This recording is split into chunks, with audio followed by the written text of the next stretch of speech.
Waalaikumsalam. Sekalian. Waalaikumsalam warahmatullahi wabarakatuh.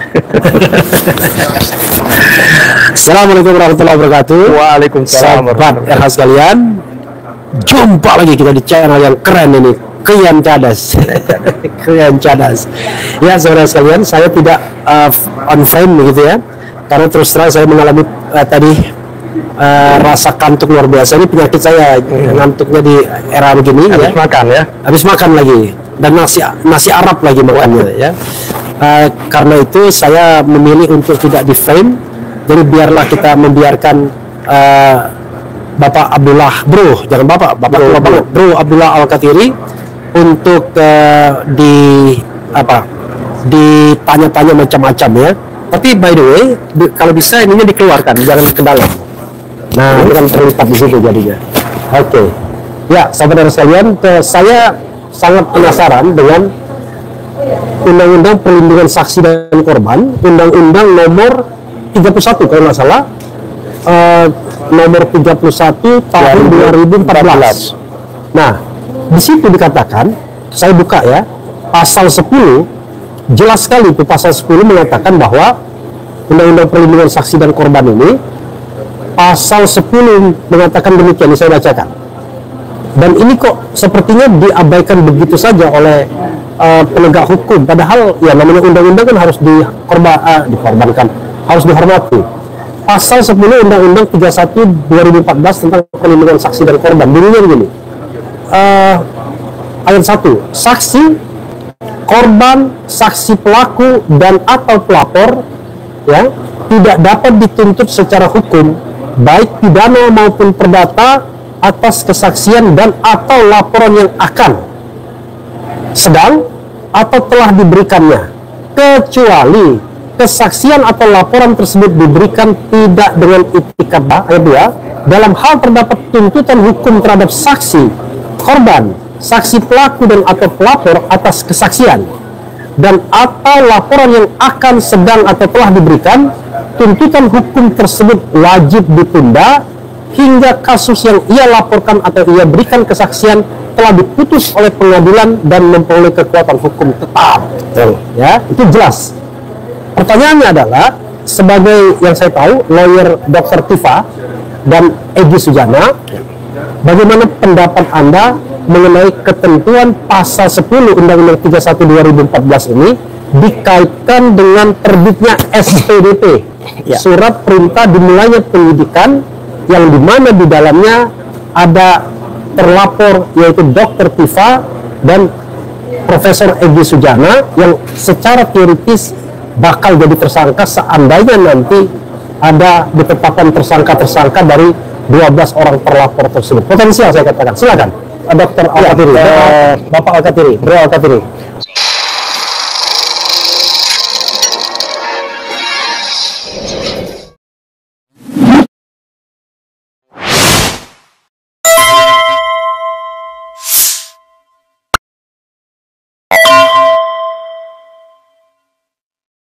Terima kasih. Itu sudah berulang kali saya katakan bahwa undang-undang itu, khususnya undang-undang perlindungan saksi dan korban itu, undang-undang nomor 14 tahun 2000, ini nomor 31 2014, ya kan, itu perlindungan. Sebenarnya DPR membuat undang-undang ini untuk kepentingan untuk perlindungan pelapor, sehingga orang itu berani melaporkan kalau memang ada masalah, ya kan. Nah, jika memang sudah terjadi laporan lebih dulu, kalau sekarang ya, yang berhubungan dengan Dr. Tifa dan Egy Sujana dan yang lain-lain, itu kan faktanya Egy Sujana itu kan melaporkan lebih dahulu, ya kan? Ya, melaporkan lebih dahulu. Kemudian diarahkan ke Dumas, Pengabdian Masyarakat. Oke, seharusnya laporan diterima tapi di Dumas, dan itu diikutin oleh Egy Sujana dan teman-teman dari TPUA, ya kan? Pada itu bulan Desember kalau nggak salah, itu tanggal 9 Desember 2024, dan itu terus adem, nggak ada, maksudnya nggak ada proses. Kok tiba-tiba, ya kan, terjadi apa namanya, pemeriksaan laboratorium di barang bukti itu, ya kan, sehingga mereka dimintai keterangan, ya kan, sebagai apa namanya itu laporan informasi, ya judulnya itu, sebagai undangan informasi, yang mana di dalam undangan itu mereka dihadirkan. Egy Sujana pada waktu itu belum pernah hadir sebagai pelapor, ya, belum pernah hadir. Bahkan kok tiba-tiba dijadikan pemeriksaan laboratorium. Nah, kenapa demikian? Karena nampaknya mereka ini mencari, ya kan, dasar supaya dapat digunakan untuk laporan Jokowi yang di Polda Metro Jaya. Makanya dianukan, dia menggunakan ini jadi pada saat dalam proses pengaduan dan diproses dengan apa namanya laporan informasi itu Jokowi juga melaporkan di Polda Metro Jaya, yaitu Egy Sujana dan beberapa teman-teman TPUA, ya kan? Itu ya yang dimaksud. Nah, dalam undang-undang itu jelas, karena sudah duluan Egy Sujana itu melapor TPUA, maka tidak bisa dilaporkan balik. Tapi faktanya tetap dilaporkan balik, yaitu dengan pencemaran nama baik. Sekarang kebayang nggak jika setiap laporan selalu dibalas dengan pencemaran nama baik, tidak ada laporan, pasti orang pasti takut melapor itu. Nah, makanya undang-undang itu dinyatakan bahwa sekali lagi ada laporan. Ya, sekali lagi saya bacakan ya, biar ya. Dalam hal terdapat tuntutan hukum terhadap saksi, korban, saksi pelaku dan atau pelapor atas kesaksian dan atau laporan yang akan, sedang atau telah diberikan tuntutan hukum tersebut wajib ditunda hingga kasus yang ia laporkan atau ia berikan kesaksian telah diputus oleh pengadilan dan memperoleh kekuatan hukum tetap. Iya. Jadi Egy Sujana itu bisa dikatakan melapor lebih dulu. Ya. Oleh sebab itu di pasal 2 itu dikatakan bahwa laporan dari Jokowi itu harus dihentikan. Ya. Sampai istilahnya tuntutan hukumnya. Tuntutan hukumnya. Ya, tuntutan hukum itu dari mulai melapor ya. Iya. Ya. Sampai ini diproses. Ya. Laporannya Egy Sujana sampai selesai bahkan sampai inkrah. Jadi ada persidangan dulu, pengadilan negeri, kemudian pengadilan tinggi, Mahkamah Agung sampai inkrah. Nah, jika tidak terbukti baru dilaporkan balik. Ya. Nah, ini baru kan diproses lah paling tidak. Yang laporan Pak Jokowi itu baru diproses. Ya. Ini undang-undang. Jangan lupa ya. Undang-undang ini dibuat oleh DPR. Makanya saya tidak paham kenapa kepolisian melanggar undang-undang ini. Apakah tidak paham bahwa ada undang-undang yang di luar KUHP dan KUHAP, yaitu Undang-Undang Perlindungan Saksi dan Korban, atau memang paham tapi tetap aja dilanggar? Jadi proses yang sekarang menjadi penyidikan dan sebagainya itu, peningkatan dari penyidikan laporan di Polda 12 orang itu, ini jelas melanggar undang-undang, jelas melanggar hukum. Karena apa? Karena jelas pada saat itu Egy Sujana itu melapor dengan itikat baik. Kenapa dengan itikat baik? Ya kan? Karena sebelum melapor dia sudah mentabayunkan lebih dulu, mengkonfirmasikan lebih dulu untuk melihat ijazah Jokowi itu di UGM. Ya. Kemudian bertamu di rumah Jokowi juga untuk mempertanyakan ijazah itu dan diterima oleh Jokowi. Atau paling tidak dia melapor bukan untuk menutupi tindak pidana yang dia lakukan. Nah, ya. Satu hal lagi ya. Di situ kan dengan itikat baik. Nah, mereka sudah melakukan itikat baik itu, ya kan?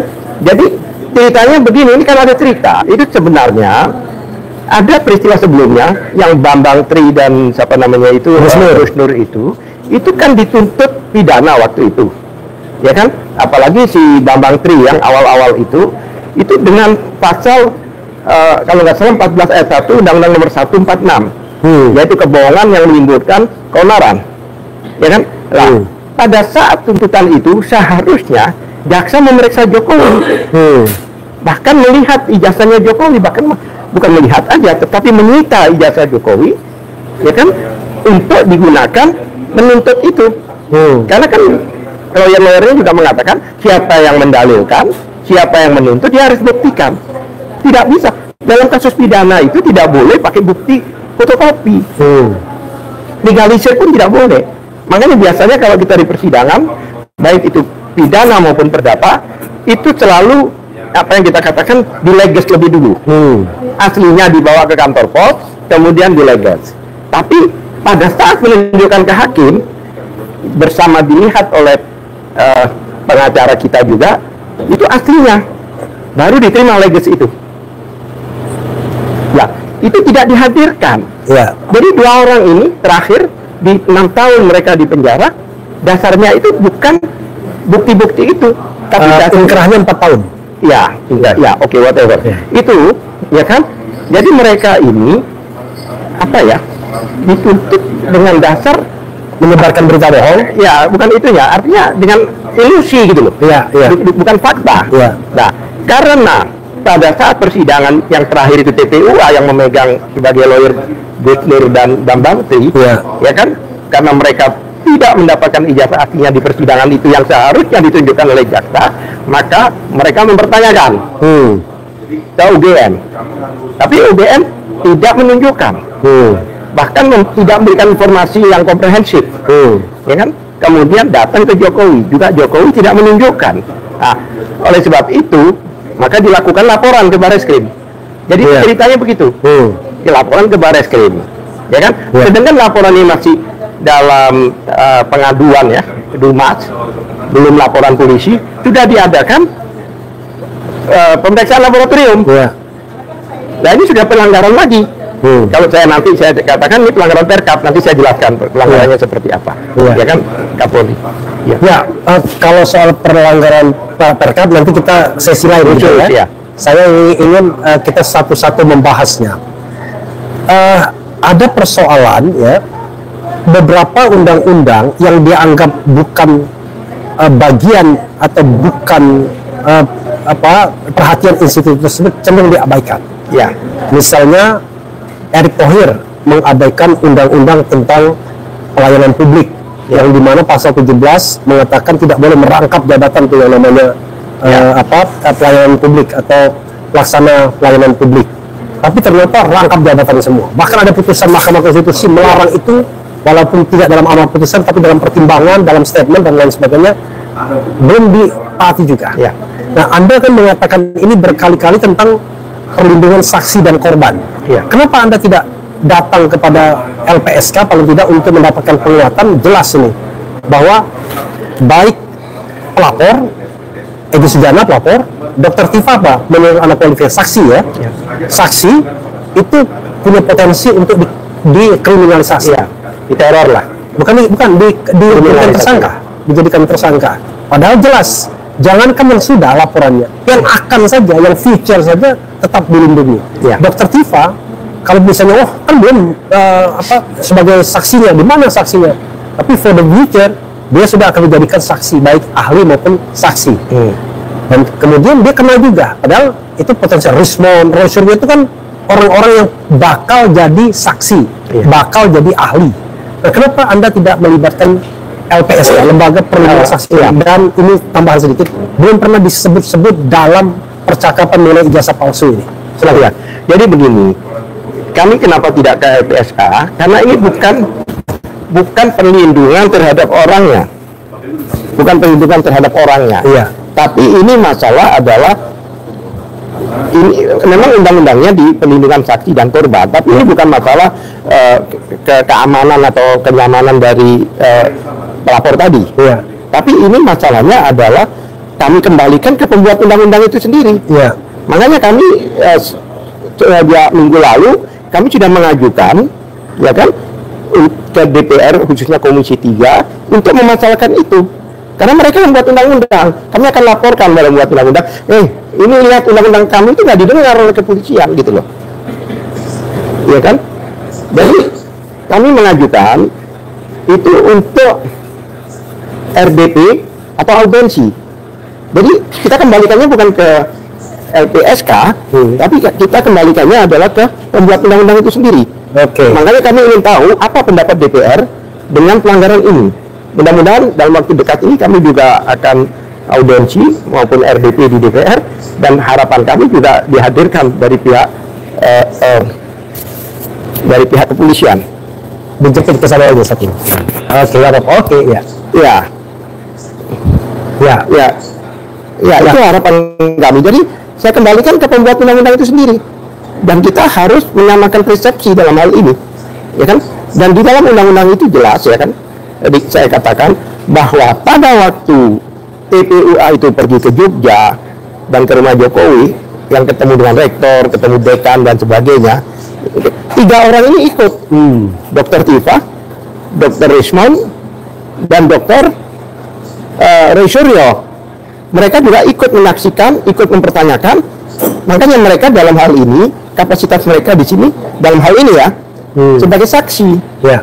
Ya, saksi itu ikut dilindungi di undang-undang itu. Itu kan bukan hanya pelapor. Walaupun belum diakui calon saksi kalau masuk ke pengadilan kan? Ya, ya, tapi memang belum sampai ke sana. Iya, artinya kalau dia calon saksi. Iya, kami bahkan tidak mengajukan surat ke kepolisian bahwa orang-orang ini adalah sebagai saksi. Iya. Karena yang dilindungi di undang-undang pasal 10 undang-undang apa namanya itu perlindungan saksi dan dengan saksi dan korban itu jelas bukan hanya pelapor tapi juga saksi. Ya. Jadi tidak boleh saksi dilaporkan balik, juga nggak boleh. Ya. Itu masalahnya. Makanya kami juga heran di dalam SPDP kemarin itu juga saya agak kaget ada 2 sprindik di situ. Ya kan? Jadi laporannya Jokowi masalah pencemaran nama baik digabung dengan laporan 5 kelompok itu termasuk Pradi Bersatu itu, ya kan? Yang mensalahkan soal lain. Ini pencemaran nama baik. Ini jelas delik aduan kan? Ya. Nah, sedangkan ini dengan penghasutan, kemudian kebencian, kebohongan, nggak nyambung dengan 2 sprindik. Jadi seolah-olah ada 2 kejahatan yang berbeda, baik itu lokus, tempus, maupun peristiwanya itu beda. Bisa di sana ditaruh. Ini kalau saya kasih gambaran, seolah-olah di satu tempat ada pencurian yang melakukan orang lain di pencurian itu, ya kan? Kemudian lokusnya di tempat lain, peristiwanya beda, tempusnya beda. Terus di satu pihak ada peristiwa pemerkosaan, ya kan? Subjeknya beda, objeknya beda, bisa dicampur jadi satu. Baru kali ini dibikin semacam satu proses hukum yang saya katakan ini gaduh-gaduh. Oke. Tapi kita balik lagi ke sana ya.